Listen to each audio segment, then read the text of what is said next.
vamos a pasar la palabra. Voy a invitar a mi suegra Marta, la pastora Marta, a predicar. Así que, gloria a Dios. Muy bienvenida. Sabemos que tenés palabra de Dios para nosotros, y la tomamos muy en serio. ¿Cuántos van a tomar en serio esta palabra que el Señor tiene para cada uno de nosotros? Gracias, pastor. Buenos días, bendiciones a todos. La verdad que desde que entramos acá hoy, el Espíritu Santo fue ministrando de una manera tremenda.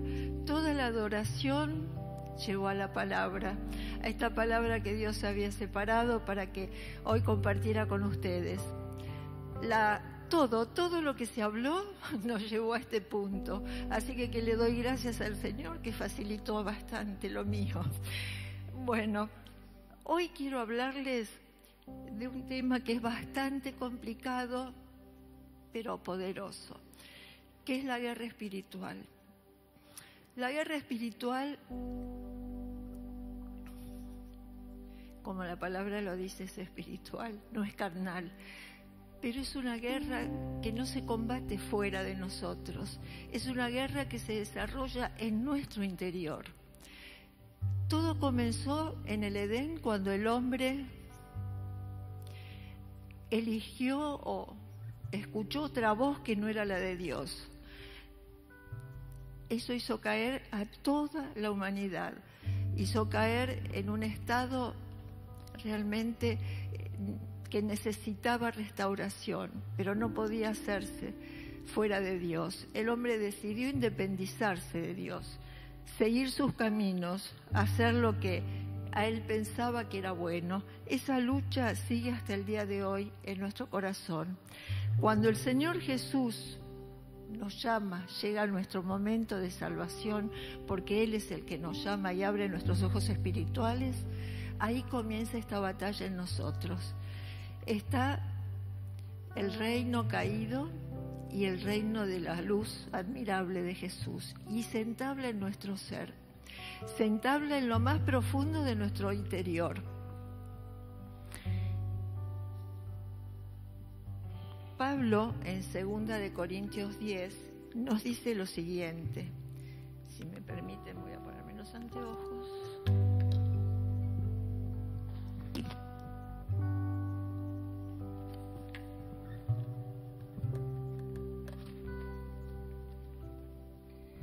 Segunda de Corintios 10, del 3 al 5, dice: pues aunque andamos en la carne, no militamos según la carne. Pablo sabía perfectamente que nosotros vivimos en un cuerpo tangible, un cuerpo material, pero nuestra verdadera vida no transcurre en ese cuerpo, sino que transcurre en las áreas espirituales. Entonces él dice: yo vivo en la carne, vivo en este mundo, pero yo no pienso como este mundo, yo no vivo como este mundo, vivo de una forma diferente. Cuando Jesús entra en nosotros por la fe, Él empieza a operar ese cambio que cantábamos hoy, un cambio radical, pero el tema es que está la otra parte que todavía sigue vigente y se entabla esa lucha, esa pelea de ocupar el lugar. El Señor nos dice lo siguiente a través de Pablo. Dice: porque las armas de nuestras milicias no son carnales, sino poderosas en Dios para la destrucción de fortalezas. Esas armas solo Dios las puede proveer, solo Dios las pone en nosotros, porque son suyas, no nos pertenecen. Ahora, ¿qué parte elige Dios? ¿Cuál es el área de nuestro cuerpo que Él deposita esas armas? Él dice lo siguiente en Juan 10, Él dice lo siguiente: el que ama mi palabra, Juan 14, 23, dice: respondiendo Jesús le dijo: el que me ama, mi palabra guardará, y mi Padre lo amará y vendremos a Él y haremos morada en Él. O sea, hay dos partes de nuestro ser donde Dios deposita esas armas espirituales poderosas. Uno es el corazón y la otra es la mente. Sin el corazón no sirven las armas, porque falta toda la fuerza del amor que solo puede salir del corazón. Ahora, sin la mente tampoco sirve esas armas, porque necesitamos entendimiento, necesitamos inteligencia, necesitamos voluntad. Porque al fin y al cabo lo que Dios propone a través de estas palabras es una vida nueva. Y la vida no solo se recibe, sino se vive. Y vivir esa vida nueva es caminar en Dios, es acción, es cambiar, es entregar. El otro día el pastor Felipe predicaba sobre la cantidad de repeticiones en que el Señor nos da la oportunidad. Él se repite, otra vez estoy aquí, tenés una nueva oportunidad. Eso es vida. Y esa vida es la que nosotros tenemos que apropiarnos y caminar. Es muy difícil que de nosotros salga la capacidad de cambio, porque ese cambio, si sale de nosotros, no es más válido, no es válido, no sirve para el espíritu, porque empieza en nosotros, en un corazón caído, como decía recién también el pastor. Nuestro corazón realmente es un corazón donde anidan los sentimientos más feos y más bajos, porque es engañoso, porque ha sido tomado y así se ha tejido toda la naturaleza del enemigo en ese corazón y en nuestra alma. Por eso ese corazón tiene que ser roto por el poder de Jesús. Por eso ese corazón tiene que ser cambiado por el Espíritu Santo. Pero nosotros somos parte. Ni Dios lo hace solo, ni nosotros lo hacemos solo. Por eso Él nos propone desde el principio de la creación esa maravilla que es la comunión con Él, caminar juntos. Ahora, una vez que estamos en el estado que cayó el hombre y que éramos nosotros antes de conocer al Señor, ¿cómo romper ese ciclo? ¿Cómo poder llegar a poder rescatar las cosas de Dios realmente? Primero fue la obra de Jesús en la cruz. Él, yendo a la cruz, quebró el poder de la condenación en nosotros, y nosotros por fe accedemos a un lugar espiritual diferente, que es el comienzo de nuestro nuevo caminar. Empezamos, y esto es práctico, no es teórico. Esto tiene que ser práctico. Ahora, ¿cómo empezamos con Él? Con Él, porque sin Él nada podemos hacer. En Juan 15, en la vid verdadera, Jesús dice, y lo dice Jesús, lo dice Él: yo soy la vid verdadera y vosotros los pámpanos. Y mi Padre y Dios es el labrador, gracias, es el labrador. O sea, que yo en Cristo soy labrada por el Padre. Se quita lo que es desagradable a Él, se quita lo que no me corresponde tener para emprender ese camino de santidad tan alto como cantábamos. El Padre es el encargado de quebrar mis fortalezas, pero si yo no estoy a su lado, no las puede quebrar. Si yo me independizo nuevamente, vuelvo a tomar un camino equivocado. Y ese camino no me lleva al lugar ni al destino que Dios quiere que yo llegue. Entonces, es una comunión diaria. Al principio es difícil porque yo no conozco realmente la voluntad de Dios, porque al convertirme recién es todo nuevo para mí. Pero entonces hay algo que requiere de mí, aunque sea un grado mínimo de humildad, que es ir a Él. Yo no puedo empezar mi día fuera de Él, porque entonces vivo mi vida y camino en mi mente. Pero si yo cada día, aunque no sepa todavía cuál es la voluntad personal que Él tiene para mí, porque a través de la palabra yo voy conociendo lo que Él pide a todos, pero hay una voluntad directa, personal, que es la que me lleva a mi propósito. Y yo tengo que entender esa voluntad. ¿Y cómo lo entiendo? Yendo a Él. Al principio será: Señor, aquí estoy. No entiendo tu mensaje todavía, pero estoy. Ayúdame, y que cada cosa que haga hoy sea tuya.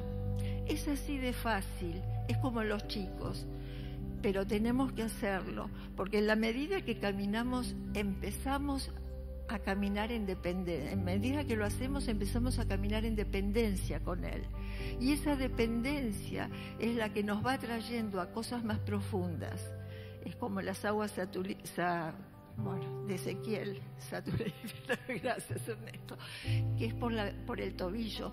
No nos tenemos que quedar en el tobillo, ahí empezamos, pero tenemos que avanzar.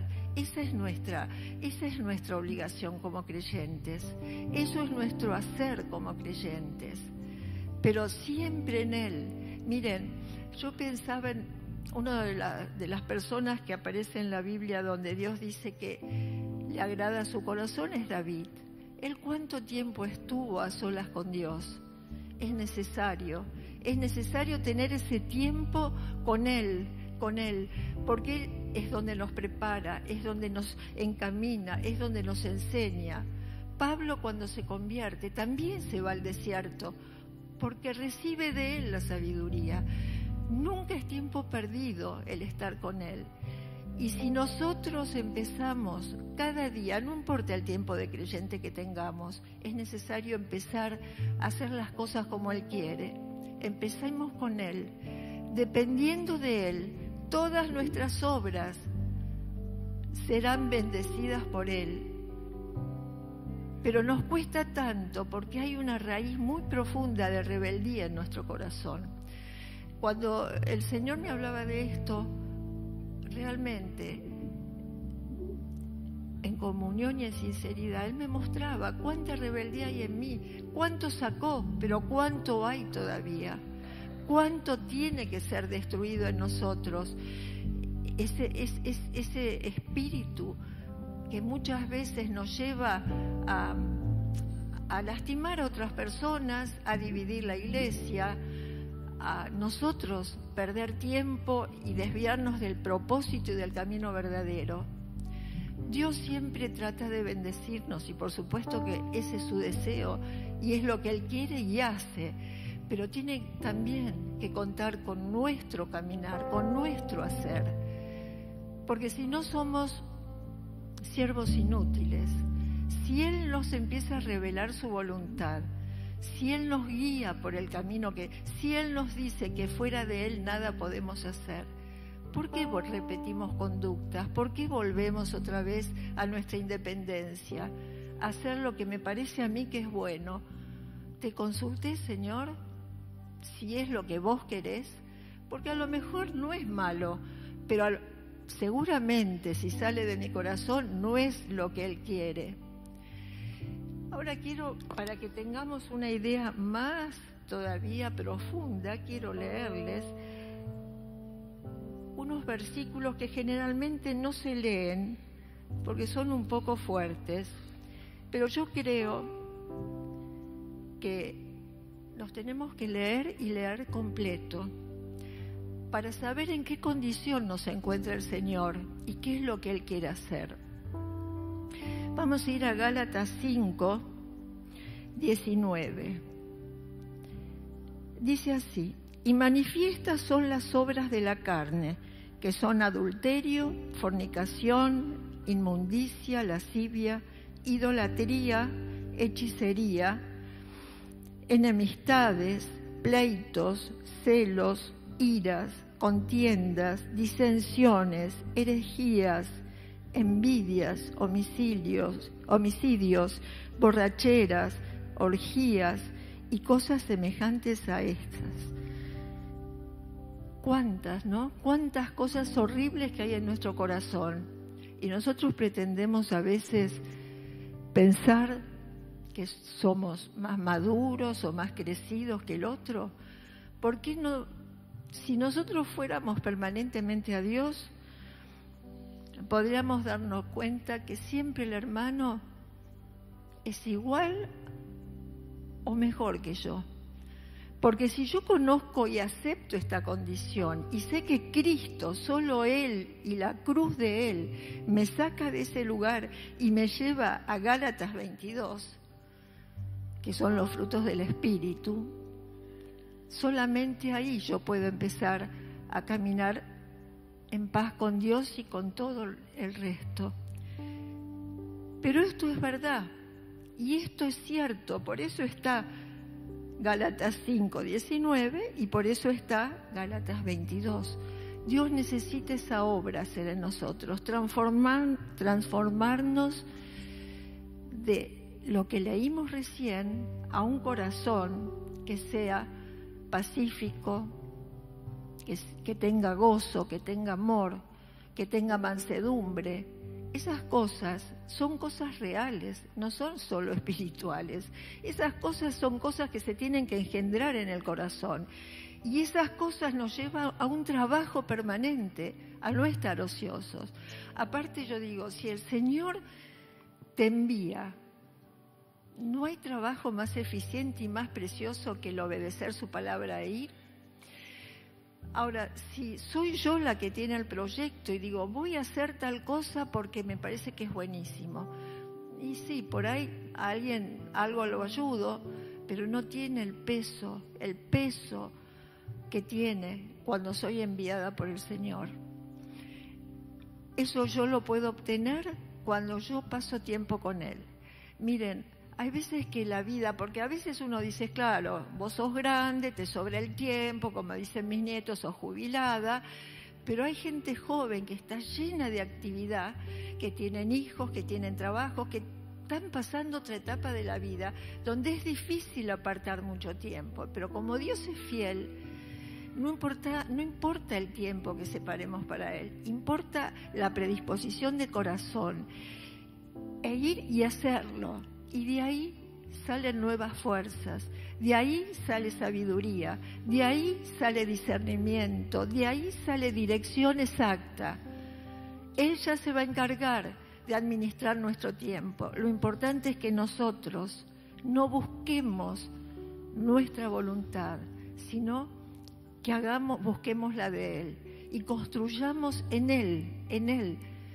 Porque lo otro, ¿saben qué es? Me acuerdo de una prédica que el pastor Ernesto hizo hace mucho tiempo. Lo otro es edificar torres para buscar un nombre para nosotros. Eso es las obras en la carne. Y esas obras no pueden prevalecer. Entonces, más vale los pequeños comienzos, pero en Él, que después serán grandes, desarrollados por Él, que los grandes proyectos nuestros que no nos llevan a ningún lado. El Señor puso en el corazón en esta iglesia mudarnos y nos dio un proyecto grande. Ahora, yo puedo tratar de hacer las cosas con mis fuerzas o depender de Él en todo. Él va a bendecir. Él va a bendecir porque es algo que salió de su corazón, es algo que a Él le agrada, es para Él, es para bendecir a mucho pueblo. Entonces, qué bendición es poder entender con nuestra mente la importancia de estar sujeto, de ser obediente a Dios, de volver a ese lugar de humildad que perdimos en el huerto y juntamente con Él recuperarlo en forma perfecta. La rebeldía tiene consecuencias tan grandes en la vida de una persona que no solo la destruye a esa persona, sino que destruye todo lo que toca o todo lo que es alrededor. En la Biblia hay un ejemplo de rebeldía muy grande, que es el ejemplo de Absalón. Absalón era el tercer hijo de David, era hijo de una concubina y tenía una hermana, y empieza a surgir problemas con la hermana y otro hermanastro. Hasta que el hermanastro deshonra a Tamar, la hermana de Absalón, Y aparentemente en la Biblia David no toma una actitud de juicio que le agradara a Absalón. Y él se queda con una gran amargura y busca justicia propia. Ahora yo les digo, volvamos a este tiempo, a nosotros. ¿Cuántas veces nos ocurren cosas que nos lastiman, que no son arregladas como queremos que sea arreglada, con justicia según nuestro corazón?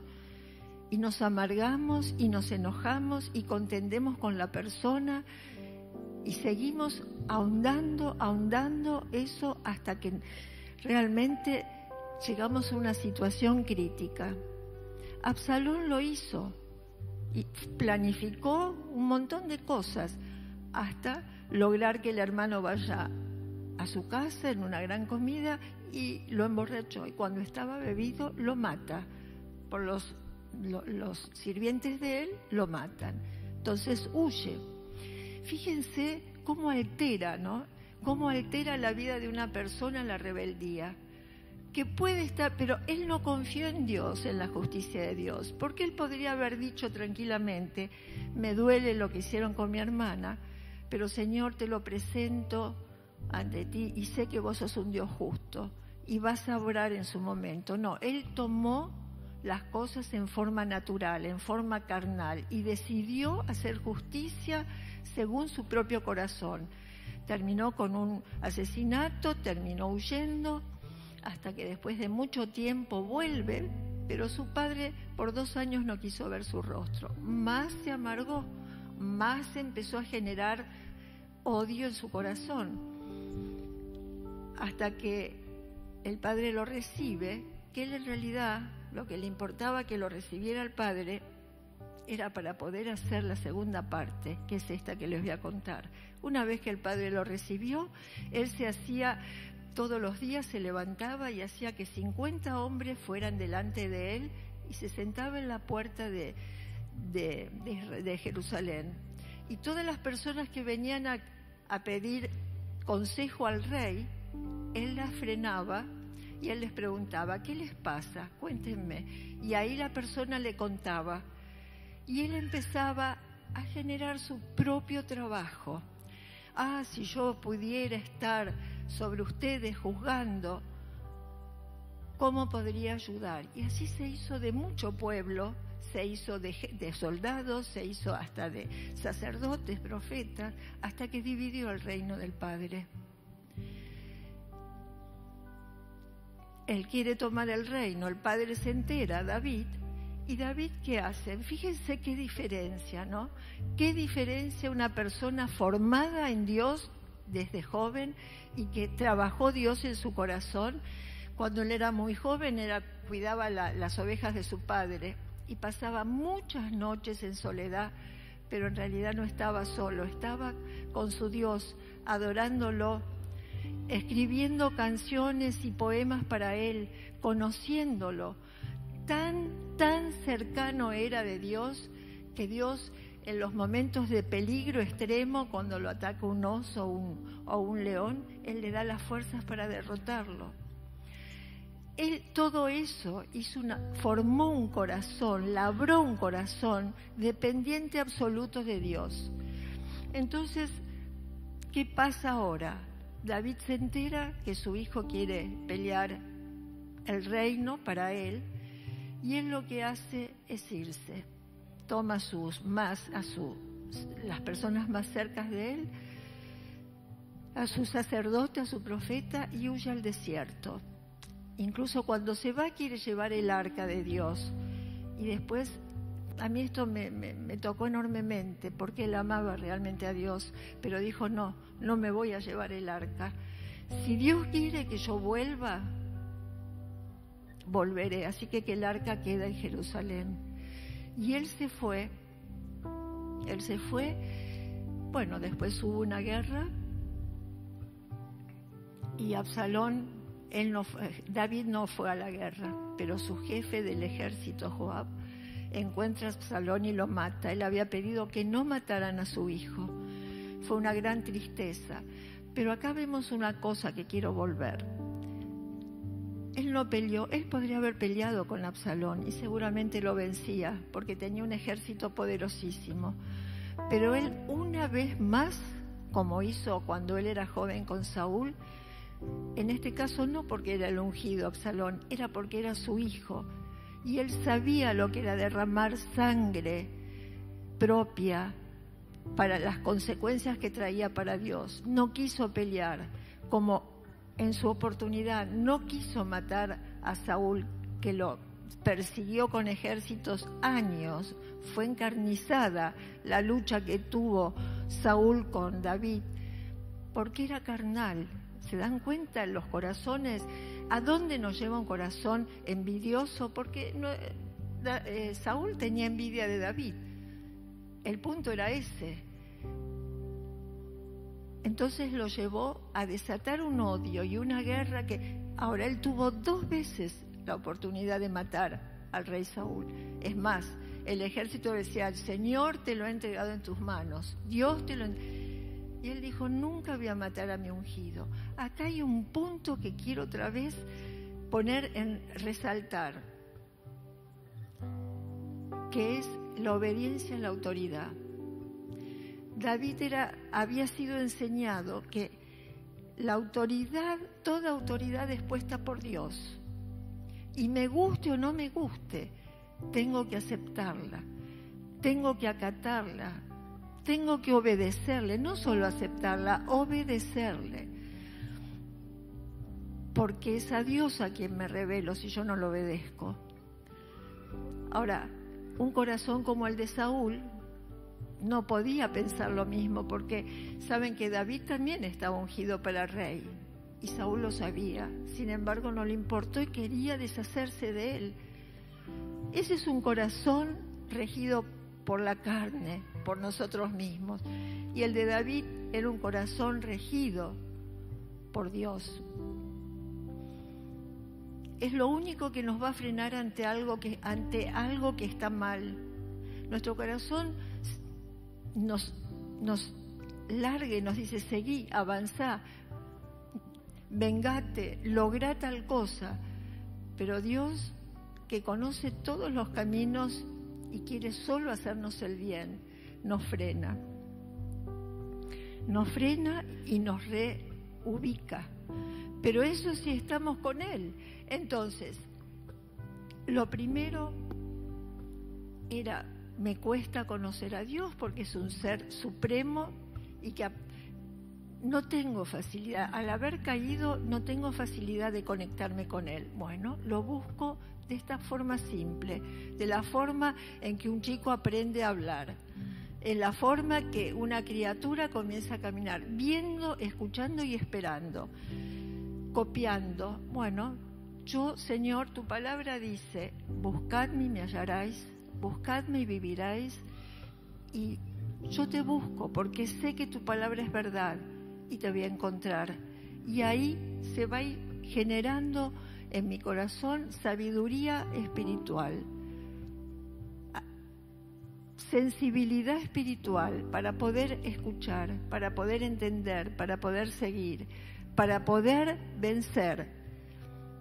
A medida que yo camine así, ya las órdenes van a ser más claras y definidas, como también la disciplina va a ser más fuerte y más definida.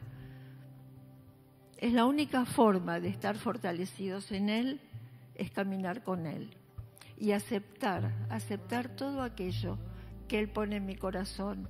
Ahora, ¿cómo sé que es de Él? Porque tengo comunión con Él. Es algo que a veces es tan simple y a veces el hombre se resiste, porque en esa actitud no hay gloria para el hombre. Si yo dependo de Dios desde las cosas chicas a las cosas grandes, ¿dónde queda mi jactancia? ¿De qué me jacto si yo estoy dependiendo de alguien que a veces hasta soy torpe para entender?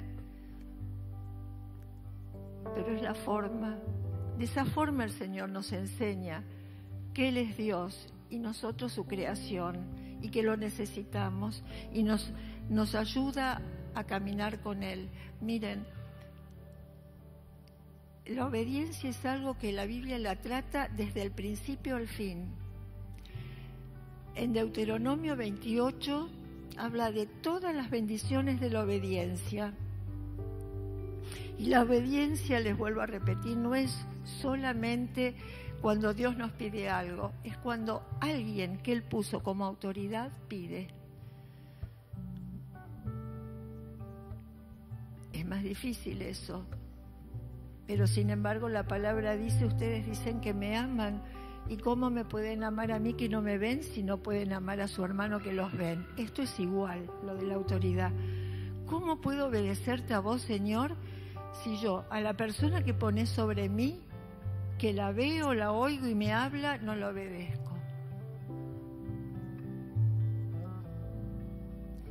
Él establece un orden en todas las cosas. En su iglesia también hay un orden. En su iglesia cada uno, si nosotros fuéramos dependientes realmente de Dios, no habría problemas en una iglesia, o habría muchos menos, porque cada uno haría lo que tiene que hacer. Cada uno caminaría el camino que el Señor le indique que camine. Pero cuando yo empiezo a hacer lo mío, pasa lo mismo que pasó con Absalón y el reino. O muero yo o divido el reino. Y esas son cosas serias. La iglesia no puede estar dividida por sus hijos, por nosotros mismos. La iglesia tiene que ser una en Cristo. Es en el único que podemos coincidir todos, en Cristo. Pero para hallar esa coincidencia tiene que morir nuestra carne. Tiene que ser mortificada nuestra carne. Ahora, nuestra carne, ¿cómo la mortifico? Yo no puedo mortificar mi carne porque no sirve. ¿Se acuerdan en la Edad Media los monjes que se arrodillaban sobre granos de maíz, se flagelaban la espalda? ¿Ustedes se creen que mataban la carne? No. Lastimaban el cuerpo, que es externo. La carne se mortifica de adentro hacia afuera, como hay una canción preciosa. Y eso lo hace el Señor. La mayor mortificación que puede tener nuestra carne es cuando Dios nos muestra algo que no nos gusta y hacerlo, rendirnos a Él. Porque Él en su disciplina nos humilla, porque es necesario que seamos humillados, porque nosotros nos exaltamos a nosotros mismos. Entonces eso se tiene que quebrantar para que pueda surgir la vida, que es la vida espiritual, la vida del reino, de la luz admirable de Jesús, la naturaleza divina de Jesús en nosotros. Esa es la lucha que vamos a tener hasta que vayamos a la presencia. Vamos a tener victorias, porque hay áreas, gracias a Dios, no somos todo lo que dice Gálatas 5:19, ¿no? Algunas cosas fueron ya erradicadas, pero hay muchas todavía, hay muchas que están escondidas, y hay algunas que vuelven, porque hay dimensiones de profundidad en los problemas. Hay veces que el Señor trata con los problemas en forma superficial para empezar con ese tema, pero después tiene que llegar a la raíz, a lo hondo, y hasta que eso no es extirpado por Él de nosotros,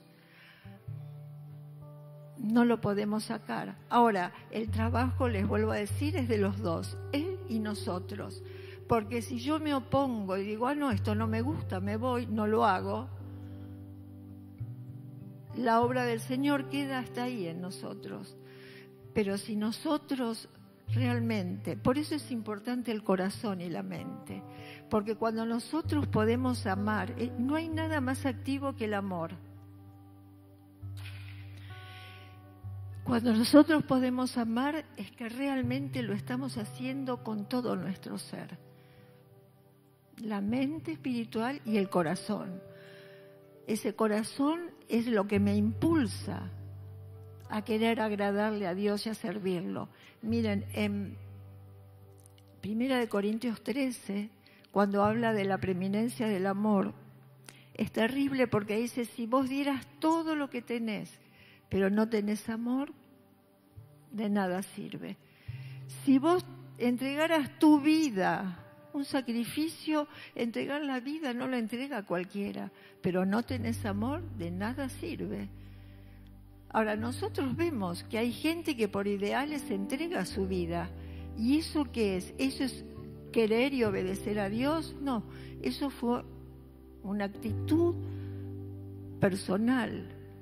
Ahora, las personas que estamos viendo que son perseguidas por Cristo y que son muertas, esas sí entregan la vida por Jesús, esas sí entregan totalmente, son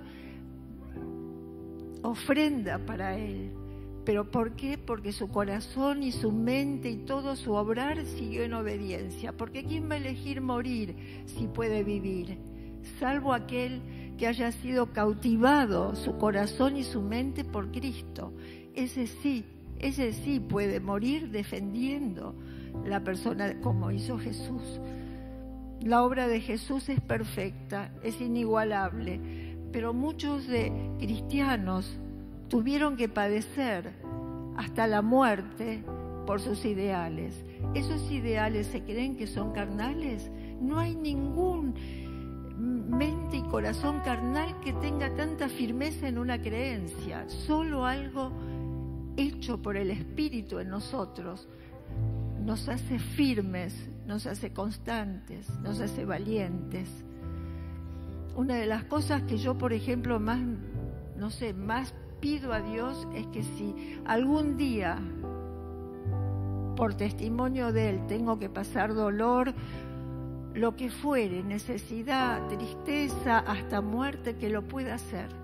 Porque no sería nada más horrible que después de haber vivido una vida pensando que soy hija de Dios, cuando llegue el momento lo niegue. Esa obra no la puedo hacer yo. Por eso les insisto en ir a Cristo. Porque nada genuino ni auténtico procede de mí, sino de Dios.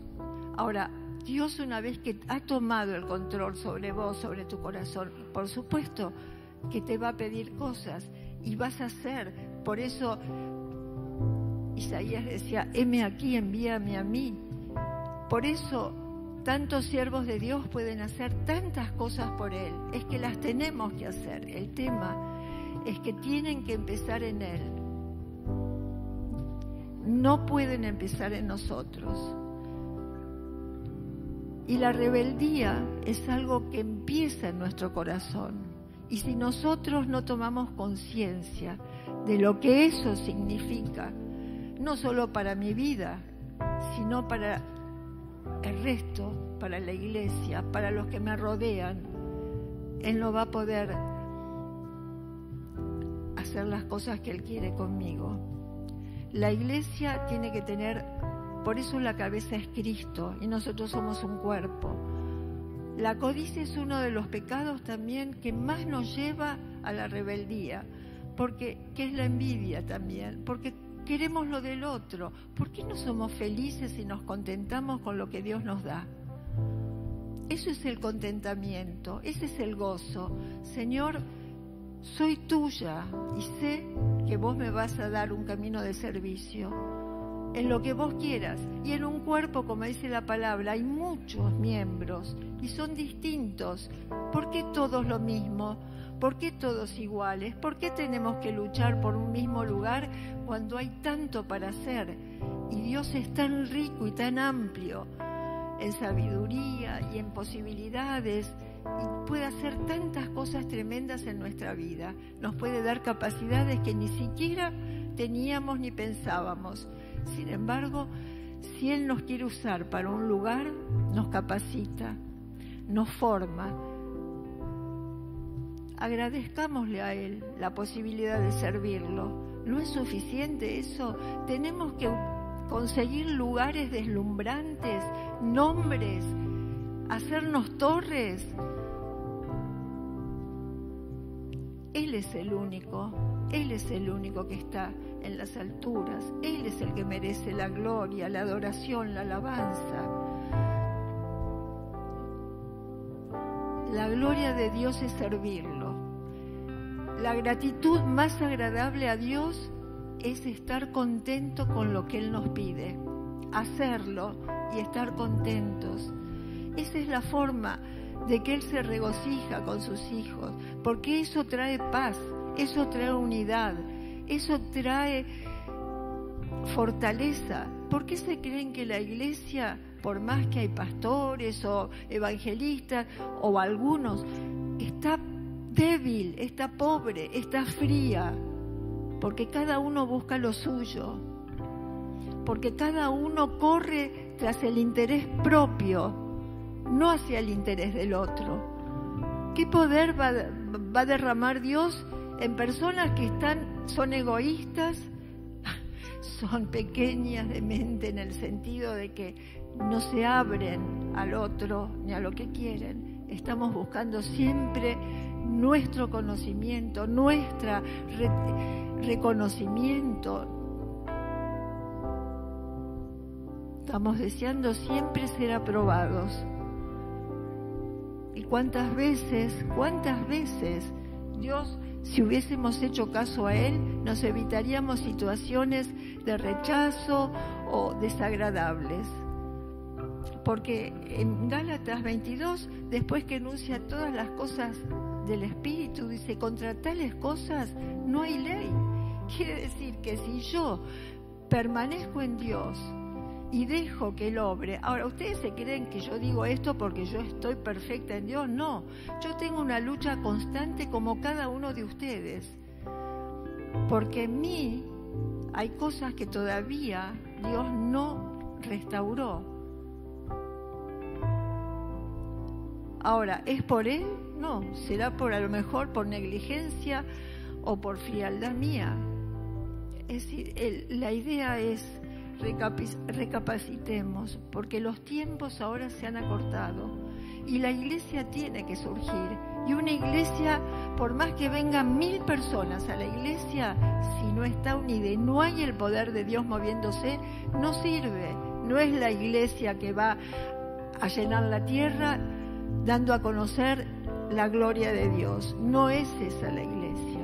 ¿Ustedes se creen que nosotros estamos capacitados para dar a conocer la gloria de Dios? Individualmente nunca, pero en conjunto tampoco, porque no logramos unidad, no morimos a nuestra carne. Estamos siempre luchando por lo nuestro, estamos siempre batallando por el lugar que quiero, por el nombre. Y ahí, ¿en qué lugar se encuentra Dios? ¿Cómo puede derramar Él en nosotros todo lo que es Él en un corazón que está lleno de sentimientos bajos? Me molesta aquel hermano porque, mirá, qué inteligente, los dones que tienen, todo cómo lo bendice Dios. Bueno, Dios lo bendice a él para que pueda bendecir al cuerpo.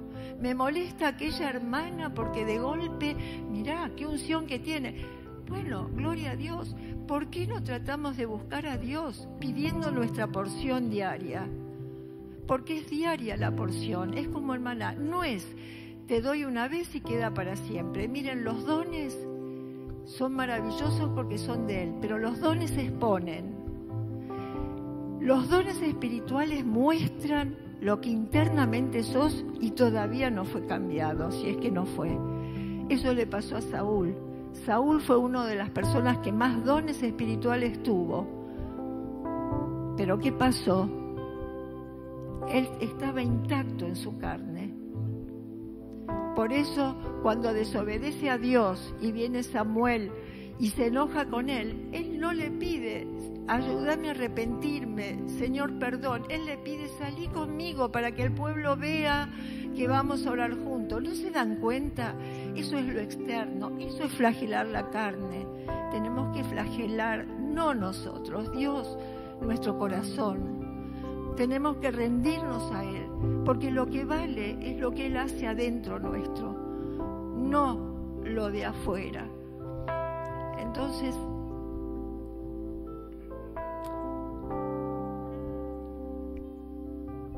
Juan, en el capítulo 15, vuelvo a repetirles, nos dice, Jesús en Juan 15 nos dice algo, que es una palabra tan pequeñita, pero tiene un significado tan tremendo que si logramos entender y agarrarlo e incorporarlo, nos va a cambiar nuestro corazón. Separados de mí, nada podéis hacer, pero nada, nada, porque lo poco o mucho que pueda hacer yo en mi carne es nada al lado de lo insignificante que Él me pueda dar para que yo haga.